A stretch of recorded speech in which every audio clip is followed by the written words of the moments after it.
Hey there, welcome to saas.unbound, brought to you by saas.group. I'm your host, Anna Dana, and this is the show where we chat with inspiring founders and experts to get an inside scoop on how they made their business a success. And today with me is Peep Laja, serial entrepreneur, founder of Wynter, a message testing platform designed for strategic B2B marketers, which is bootstrapped to over 2 million in ARR, annual recurring revenue, which is super impressive. And yeah, welcome. Great to see you here. Hello, hello. Nice to be here. Well, yeah, let's get started. I mean, I know the story, and I mean, probably a lot of people know the story of the inception of Wynter, but maybe we can give it like a couple of minutes of like what was the inspiration, how you got to building it in the first place. Yeah. So my other business, CXL, is an e-learning platform, online courses for marketers. Yep. And there's like 100 courses, 100 sales pages, and I wrote quite a bit of copy for the products. And so as I was writing yet another sales page copy, I was wondering, is it any good? If my ideal customer is reading it, do they find it interesting? Do they find it boring? What do they like? What do they don't like? So I was like, surely there's some tool out there that can tell me. And as I started Yeah. to Google it and look for it, the only thing I found was people with the same exact problem. And then I was like, hey, an unsolved problem. And I went for it. Okay. All right, that's short enough. Awesome. So, yeah, tell me more like what is Wynter and how did you start solving this problem and how did you go to these people that you found and tell them, here you are, here's your solution. Yeah. So I found the problem. I had no idea how to solve it. At first, I thought, like, is there an AI solution to this? And there are like, certain AI. This was before the ChatGPT revolution. This is The hype, yeah. 2019. Yeah. So everything was harder, and then there were some tools out there that were doing, NLP type of stuff, and we played around with it, and when we found just lots of problems until we figured out that actually the question is about somebody's ideal customer reading it and giving feedback, because that's the only thing that matters. It's not any random person, right? And then that was the realization that this needs to be a marketplace, behind the scene. We're connecting people with companies, and so that's what we started to build. Yeah. Okay. And in we, is it you and the team? So how was it structured from the very beginning? So it was. I have three businesses that I've built now with two co-founders. And so at first it was an agency, and we used the agency. After 5 years after doing the agency, we used the profits to build the e-learning business. And now we use the e-learning money to fund building Wynter. And in the beginning, it was me and a product manager that I hired. That was like, he was like a designer and, just a product thinker. Like I was like big picture, and he was focused on the details. Okay. And then in the beginning, the dev we outsourced to a dev shop in Belarus. Okay. And just to go faster, because since this was my second time building a new venture while I had an existing company, I had already learned that there needs to be a dedicated team working on the new thing. It cannot be that half a day I do this and half a day I do this other business. Like the split attention is the road to nowhere. And so basically, yeah, it was me and the product manager in the beginning, the two of us, plus outsourced dev, until it took us about a year of behind the scenes work and coding until we launched our MVP version in May 2020, then called copy testing. And that was also the moment when I switched to full time. Okay, makes sense. All right. Well, let's talk about, how you took it from 0 to 1. So you had your MVP and still, it's finding the right customers and selling it to them. So who was the first customer? Was it from the agency? Was it from the fact that, you started building your own brand and now everyone knows you on LinkedIn. You're the top voice in digital marketing. Obviously there is a ton of content that you produced. So did it help? Was it your personal brand that pushed the first sales or was there any Yeah. other channel? Personal brand definitely helps. So the MVP of the business was that this is we're finding you people to give you feedback on your website copy. And Yeah. it was a consumer business focused, meaning that the other side of the marketplace, these were regular consumers, people who wear pants and they're like ages this and this and different genders. And so we were trying to sell it to companies that sell to consumer audiences, e-commerce companies, supplements companies, things like that. So that was who we were trying to go after. And we did a product hunt launch. We got a number one spot. But product hunt launches, I've been number one 3 times now. I know it's nice to be number one. It results in Yeah. $0 every time. It's completely useless. So also, Yeah. it's not hard to get number one if it's everything is gameable these days. I got first 1,000 signups from my social media because Mhm. we did no other channel. We used no other channel than me tweeting and posting on LinkedIn. With 1,000 signups, most of it did not turn into money. My expectations for how fast this will grow were, here. Reality was down here. Okay. So I think our launch month, based on the goodwill of my followers, we did maybe 10,000 in revenue. But it was Mhm. like every month after that, it was like less and less and less and less, and until I think in like September. So this is we launched in May. So a few months later, I think the monthly revenue was like 3K or something. It's like, Mhm. well, this is not the trajectory that we Yeah. want. And also, I mean, CXL was paying for everything, my other company. Mhm. And well, I mean, it's basically my money, so I can like keep funding it as long as possible, but also don't want to keep funding a business that has no legs. Yeah. And what was also hard was like, it's not like I had a random idea. We validated it before we even started writing code.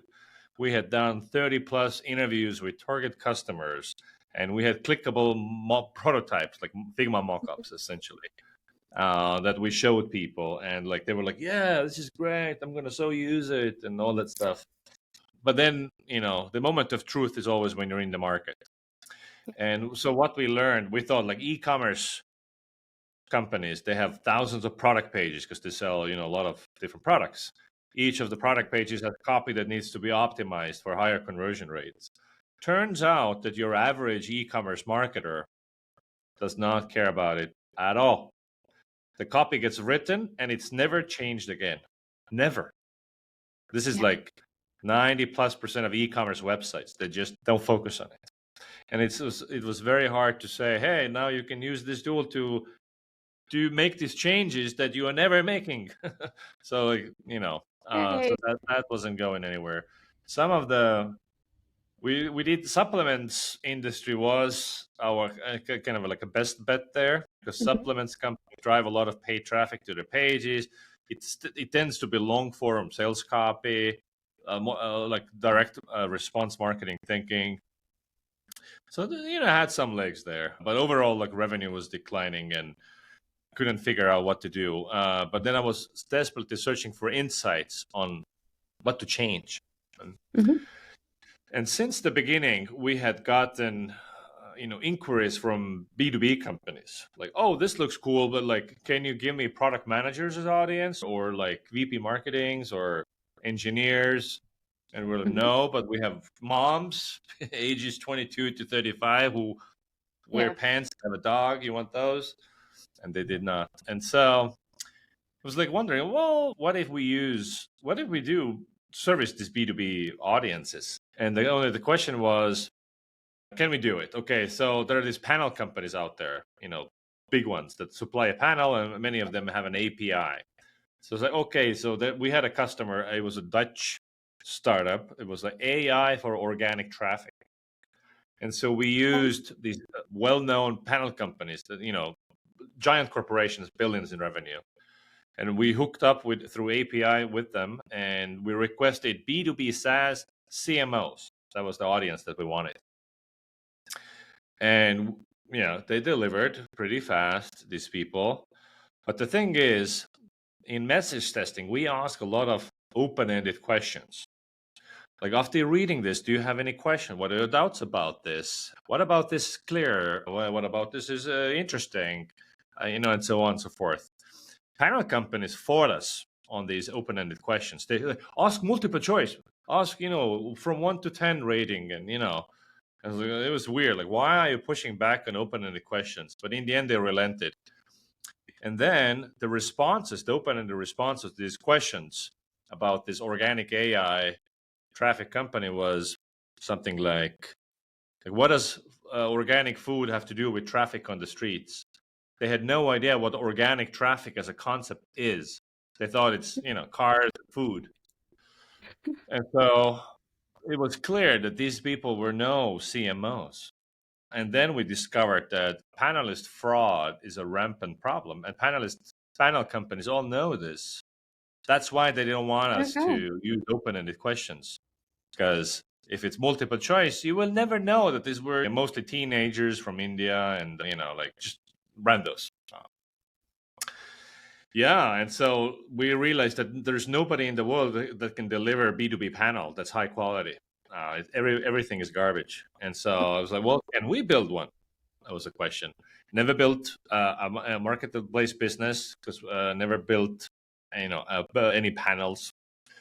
And so we recruited first maybe a couple of hundred people from CXL's email list, All and right. then pilot customers that, hey, now we have an audience of marketers. Do you want to test anything against marketing people? And our NPS and like customer satisfaction shot up 10x. They went from this is okay to wow, the feedback is so high quality, amazing. And that was like a eureka moment. Okay, we're on to something here. So we could deliver it, and they were very happy with the quality. And then yeah, Okay. next month we decided to pivot, abandon the consumer businesses, go after B2B. We also dropped the name copy testing and rebranded ourselves to Wynter. So January 2021 is when we became Wynter. Okay. All right. Wow, that's quite a story. So, yeah, so it grew out of your own kind of pain, and then you pivoted towards B2B, and obviously, well, changed your messaging, I would assume as well, Oh yeah. right? So, yeah, and this is something that obviously everyone wants to know from you, right? How do you work with messaging? Because in SaaS, I feel like in modern SaaS, there's like we all marketers, we've all learned that, first you talk about value, what kind of problem you're solving, and like it's all very dreamy, and you sell this idea of a product, of what Hmm. you're going to get. But like I just said, modern sales just took it to a whole new level. And sometimes when you go to the website, you're like, okay, it's like, what is it like? And as a marketer, I should kind of understand like what's hiding behind that big word out there, Yeah. optimization and like revenue, and we're driving everything. So a lot of big words, a lot of promises. Hmm. But I've more and more I find myself like just like I don't understand what this is. And like you have to dig deeper and go into the copy and go into documentation to like actually understand what the product is. Hmm. So how did you change your messaging, and how did you, because I also want to touch upon like different layers of messaging, right? So Hmm. Yeah. your main page would be completely different from your product page, your onboarding page, and all Hmm. that. So how did you work with Wynter, and how did you, with that pivot, Hmm. started to sell to B2B? Well, we had this unfair advantage that we were building a message testing tool, so we could just test our own messaging and see, a most important thing: do they get it? Like, what is it? Do they understand? So the clarity of it, and the second, like, I mean, after a while, I developed a whole framework around it, which is like that you need to distill messaging down into 4 layers. And number one is the clarity, like, do they get it? And then it's the relevance, like, okay, I understand what it is, but is it for me? Like, do I understand it's for me? So that's the relevance part. Um, and then it's the pitch, the value prop, which is you're communicating, you're teasing the promised land. And then the question from the customer side is like, do I want it? Like, Yeah. does this Do I understand the impact it will have on my business? Do I believe it? And do I want it, essentially? And so that's not like a clever tagline. And this is like the bulk of your, let's say, homepage copy. The words is like you're selling the problem, you're selling our way of solving it, and maybe there are like three key value props that you do, that what the tool does, or whatever. And that's the hardest part of any page, I think. Getting unclear text, making it clear, is not that hard. I mean, even these days, you can go to ChatGPT and say, "Hey, okay, here's my copy. Please make it 8th grade reading level. Rewrite it." And you Yeah. can get to clarity. Of course, even if you ask it to write it to 8th grade reading level, which is the standard standard newspapers use, it still uses boring generic language. So today it does not replace a human copywriter. You still have to see how we coming across the way we want to come across. So I don't think you can outsource it to copy, but to simplify sentences, sure. But like clarity is like, if they get it but they don't want it, it's not good enough. So the most important Yeah. part is, do they want it? And really, you're trying to change their behavior, which is, you want them to sign up, you want them to start a trial, buy the thing, take some action and download the thing. So, and the fourth layer would be differentiation, because most SaaS companies operate in very competitive, saturated categories. If you're an Sure. email marketing tool, or CRM, or docs, or podcast editing, podcast recording, webinar platform, all these have like many tens of alternatives. So it's like, well, why this one and not the other one? And communicating that. And that's, I think, these two last pieces is what most websites are the worst at. They're bad at making you want it, and Yeah. usually they mention no differentiation at all. And so Yeah. we basically, for ourselves, I wrote the first copy. I mean, I'm a pretty decent copywriter. I'm not the greatest by any means, but I'm well above average. And then test it, like, do they get it? Do they understand it's for Hmm. them? Do they want it? It's differentiated. And Yeah. in I our think. case, the differentiation part was easy, because really we were and still are the only game in town for B2B message testing. There's nobody else, which has helped our business grow a lot. Right. Well, I think that's why like people love comparisons and like all those long blog posts where they like compare tools. Like we use different, you mentioned podcast recording tools. We use different ones. And, I know about yours because I read this kind of article and, Mhm. it was there. And Riverside, we're on Riverside right now.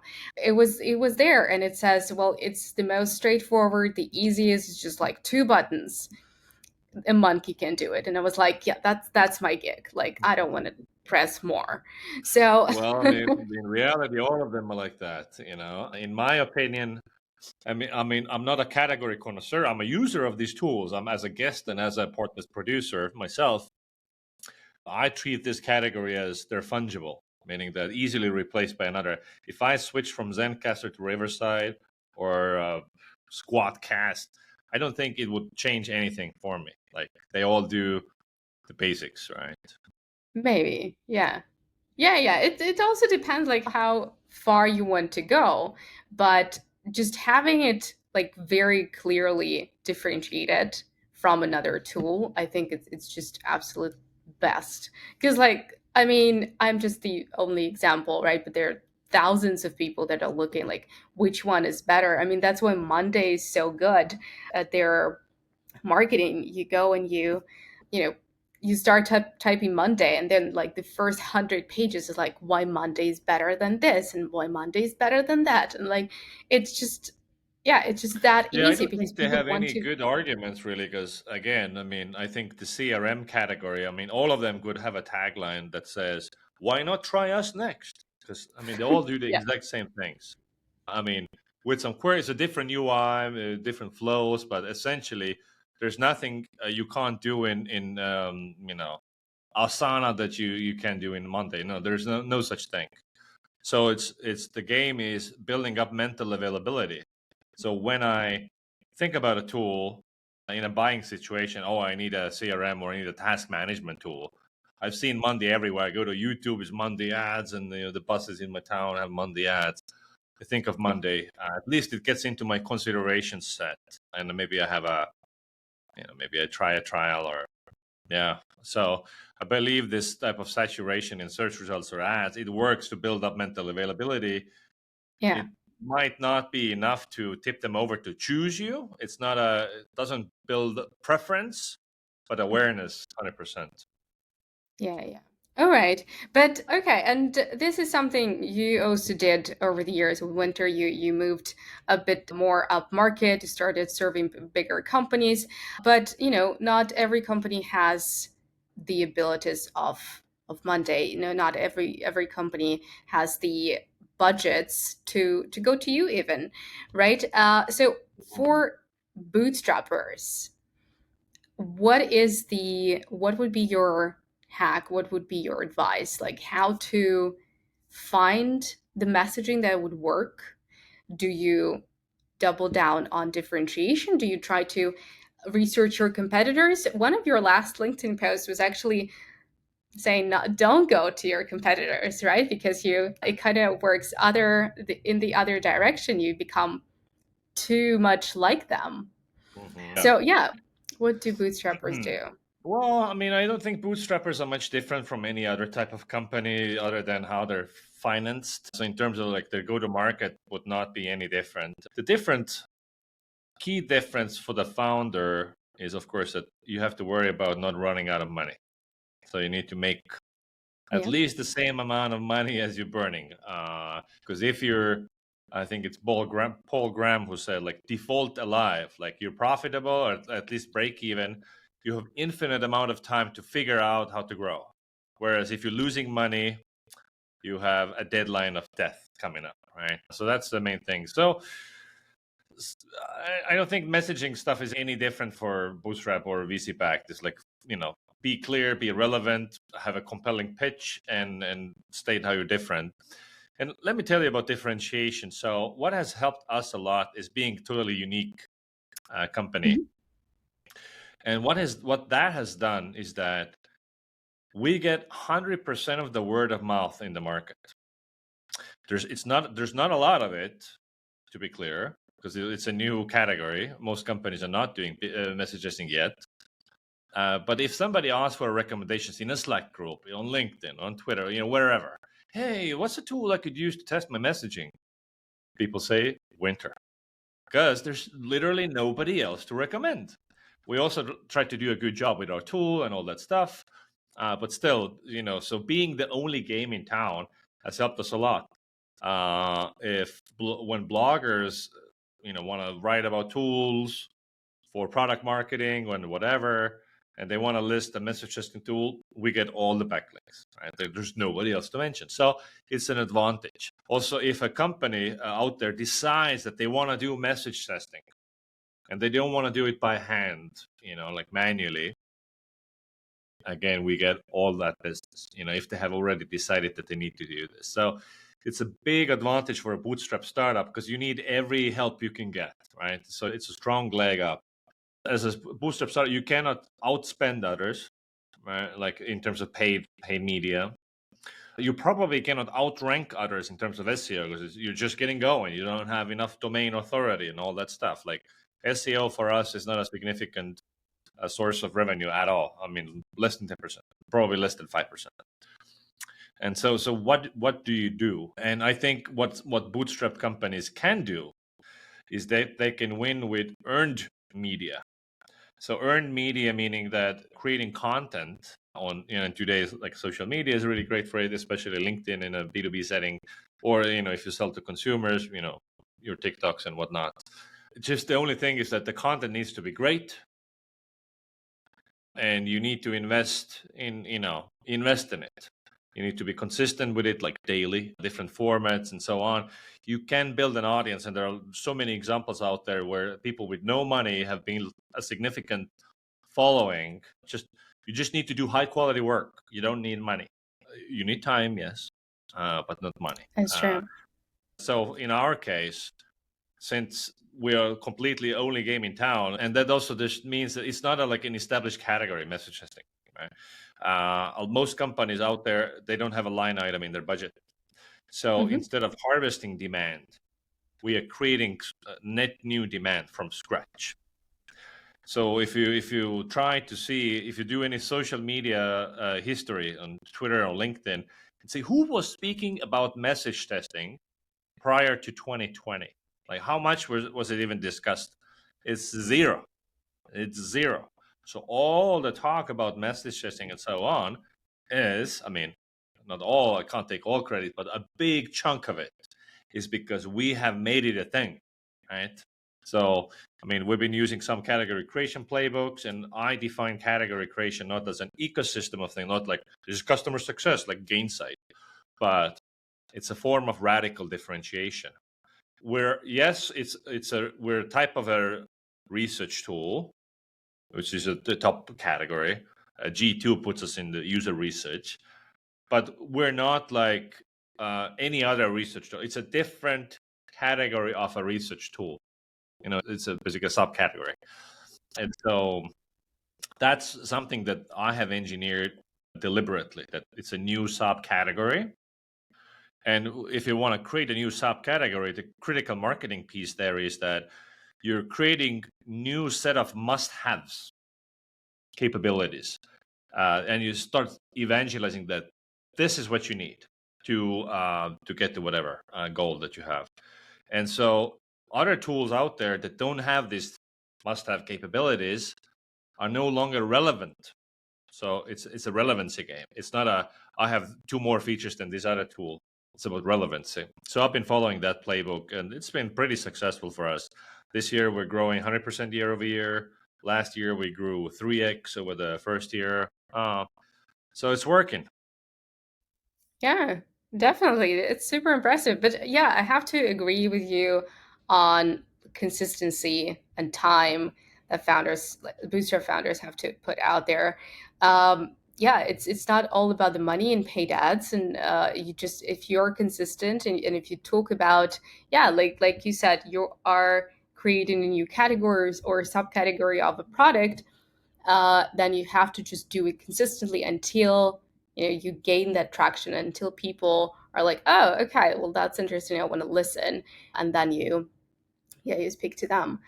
But yeah, I want to come back a little bit to like the layers of messaging that we were talking about.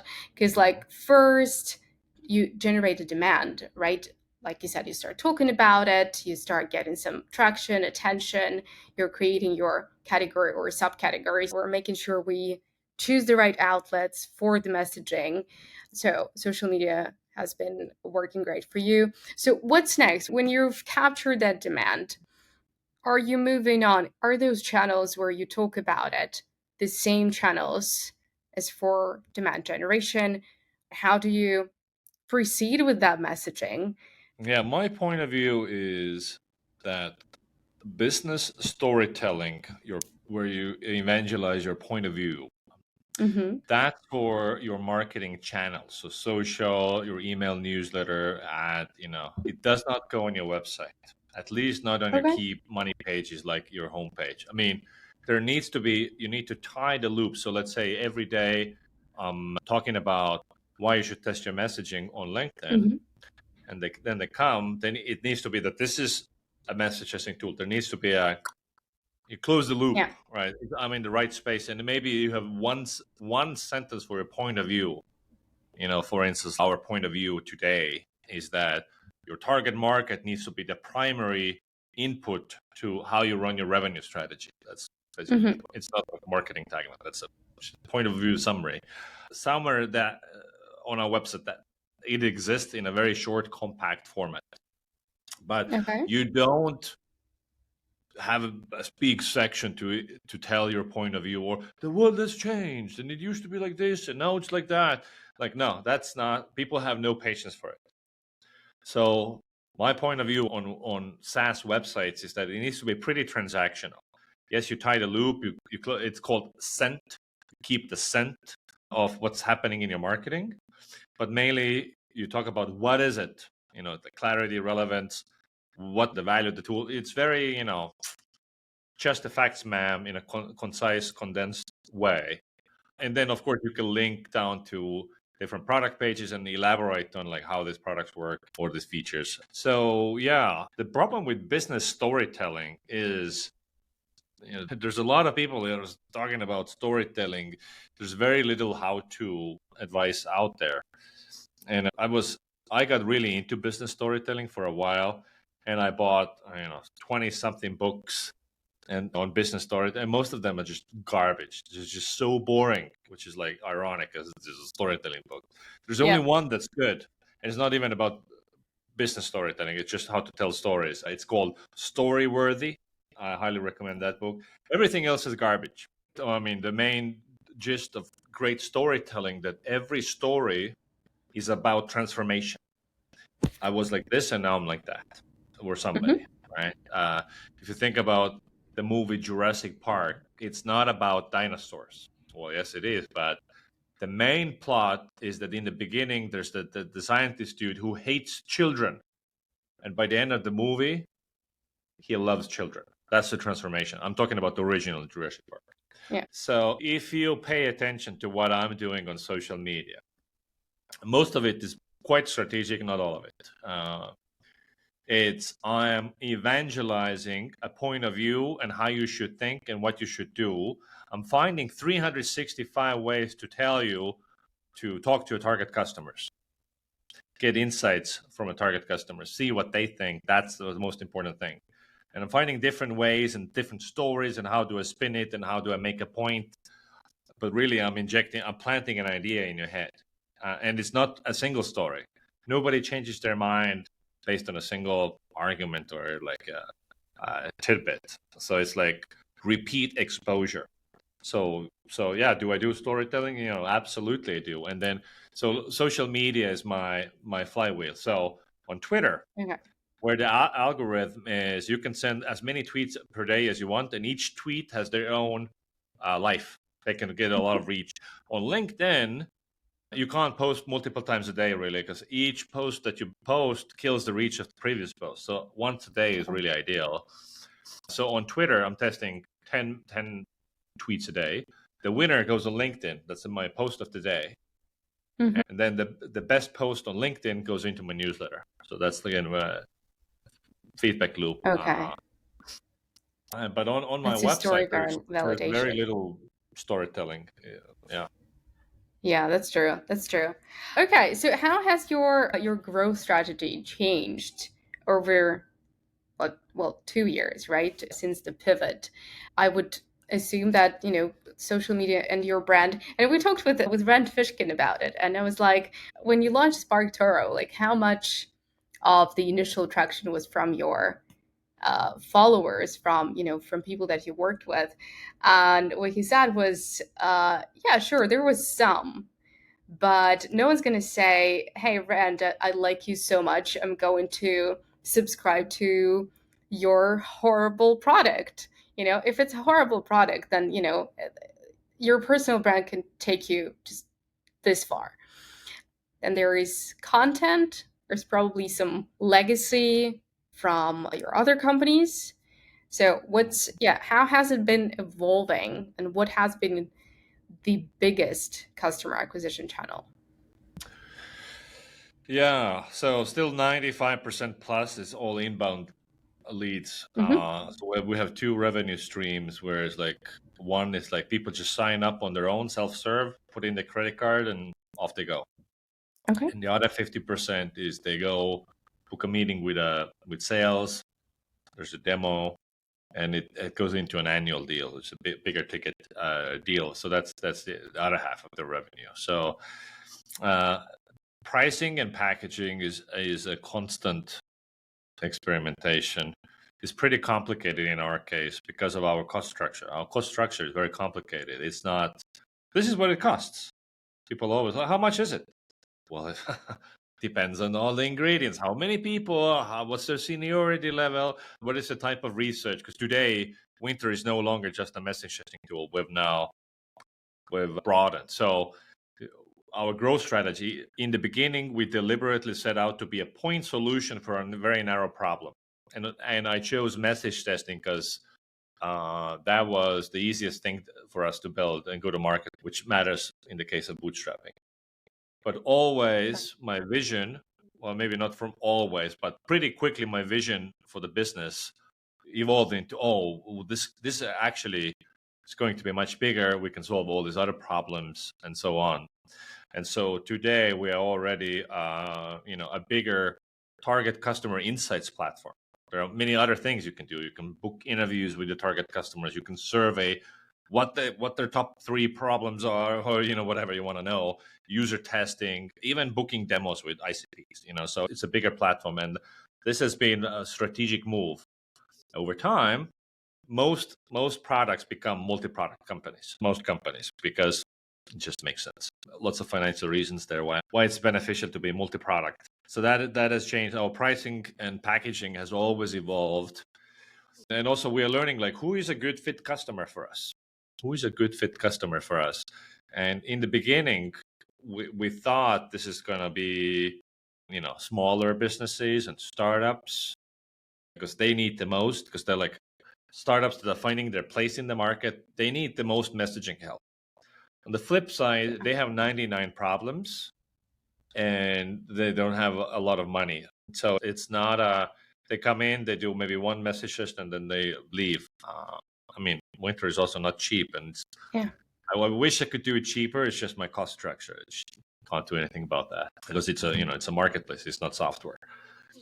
And so we have moved up market over time because we're realizing that the companies that really critically think about their revenue strategy, their go-to-market strategy, are bigger companies. So if you tell, let's say, a company with 500 plus employees, let's say that their GTM budget is 50 million a year. This is like sales and marketing and RevOps, everything combined.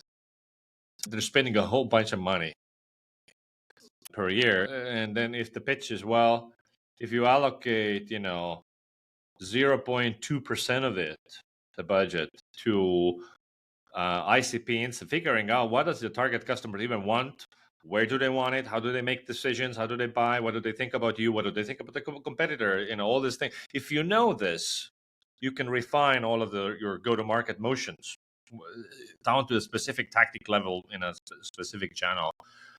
It just makes the rest of the budget go further, and they get it, and they want it more. Whereas a small business, the smaller the company, the more tactical they are. They're like, "Ooh, what's the next growth hack I can deploy to, pimp my pipeline by 32%?" Bigger companies, they're more strategic about these things, more mature. So that's a better fit for us. And and also, of course, money. Like, who can afford 20,000 a year or 50,000 a year? It's not your 1 million a year startup. These are bigger companies. Okay. All right. Well, I just have a couple more questions. First one is, can you share a hack that worked for you, maybe, in order to define your messaging, your initial messaging, or anything about, growing Wynter? Something that you consistently go back to, something that works for you, but maybe, someone else would consider it unconventional. Well, we've talked about these things already in this episode. A visible founder is a great booster for a startup. A visible founder, and what is a visible founder is that you're consistent posting on LinkedIn and whatever channel makes sense on social media. I strive for once a day, and that it just really can help. Second thing is just be very deliberate about extending your network among your target audience. So when I started Wynter, my background is in conversion optimization experimentation. So with building Wynter, I stepped into a whole new world. I knew nobody. Now I know a lot of people, and it's all because I'm a systematic, deliberate networker. So of course, connecting with relevant people on LinkedIn, commenting, going to in-person events, huge. I go, I hang out. Yeah. I throw private dinners myself. Everybody loves to be invited to a dinner. I throw dinner parties. I invite people. I'm in Austin, so it's a pretty big town. So there are there are people around. So if you live in the boonies, it's more difficult. I understand. Also, we throw monthly virtual events, webinars. We call them workshops. Essentially, it's a webinar. We do regular webinars, like virtual conferences, things like this, where all the speakers are who? My ICPs. It's again to build a relationship and raise awareness that we exist, which is the hardest part of any bootstrap startup life, is making the target market know that you exist. And then also Yeah. this last spring, we threw our first in-person conference, and this it's the same idea that I'm inviting my target market to attend, so I can meet them all, become friends. They know who I am. So those would be my hacks. It's not a hack really. Yeah. So it's a lot of work, but it works. Yes. Yeah, it's a lot of work, but it works. Yes, amen. Absolutely agree. And yeah, the last question is something that everybody gets. It's what has been so far the biggest win and the biggest failure? It could be about the business, the company. It could be about you personally as a founder. Like in my life. Like, I don't know, the biggest Well, deal I you mean, closed or the biggest regret of firing a friend. oh Never god, working with a friend in the first place. yeah, it's a quick way to lose a friend, that's for sure. Yeah, biggest win. I mean, overall, if I think about Winter, is like the fact that we're alive and these were like hard years here. I mean, I'm proud that we're like not just alive, we're kicking ass, we're growing. And it's hard to pinpoint as any one thing. It's just about, yeah, there's nothing magical that we've done that made a huge boost. I mean, the conference, I guess, like putting on a conference, and I organized it single-handedly. I was the Oh, whole wow. events team with me.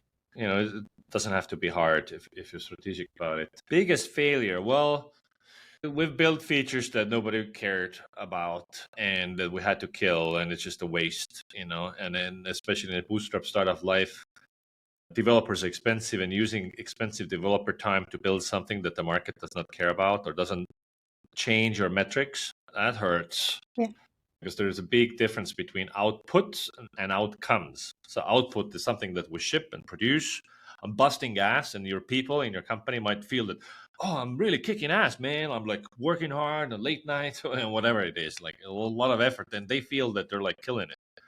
If we look at outcomes, well, did the retention go up, or did the revenue per customer go up? And if Yeah. those don't, well, like the output is useless, and you're gonna fire your biggest output person maybe, and they feel like, oh, I was wrongfully terminated, or like, I was working so hard, but like it had no impact. Yeah. So managing these things is hard, I think. Yeah. But it's also kind of, well, I'm kind of glad when founders talk about this as the biggest failure, because it's kind of just like the life of a startup. And probably it's good that it's the biggest failure so far, because it means that there were no like life threatening things. So yeah, I mean, seeing your growth and seeing what you put out there on social media, I feel like you're kicking ass. You're doing a great job. It's always refreshing to see what you're talking about. So thank you for the content that you're creating. And I think I can speak for a lot of marketers out there. But yeah, it was great talking with you. Thank you for sharing so many insights and the story of Winter and your journey with it. Thank you for having me. All right. And take care.